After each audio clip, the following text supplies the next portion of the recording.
On se souviendra par exemple de la mort de Mahsa Amini, cette jeune femme qui était en vacances dans son pays, l'Iran, et qui avait donc enlevé le foulard, qui aurait été donc arrêtée, et puis quelques temps après retrouvée morte dans sa cellule de prison.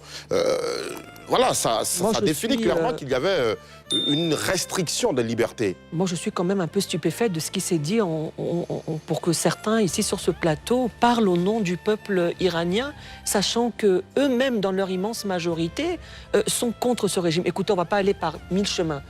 Quel est le taux de participation aux dernières élections présidentielles iraniennes? 18%. En 2009, la révolution verte en Iran, Ahmadinejad n'avait pas été reconduit, il a été imposé. Aujourd'hui, vous êtes sûr que si on refait un référendum avec le contexte actuel, on ne parle pas de 1979 où cette constitution islamique a été imposée, vous êtes sûr que les Iraniens, c'est également une très grande diaspora dans le monde qui existe partout. Regardez les indications de diaspora. Aujourd'hui, la diaspora malienne, elle n'est pas contre le Mali. Ce sont des indicateurs très importants. Et il ne faut pas sous-estimer, l'Iran, c'est une puissance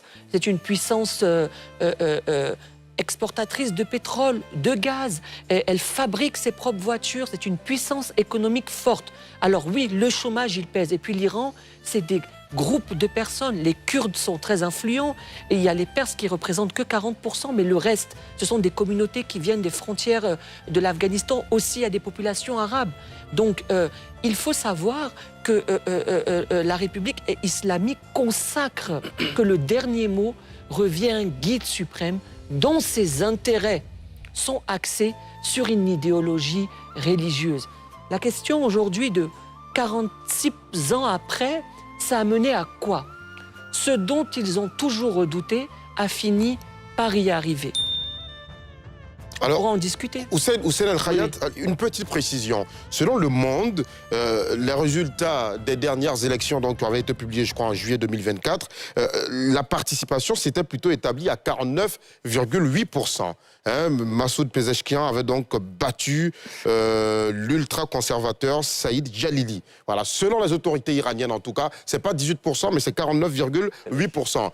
Si ce contenu t'a plu, abonne-toi, like et active la cloche de notification pour ne rien rater de l'actualité politique africaine.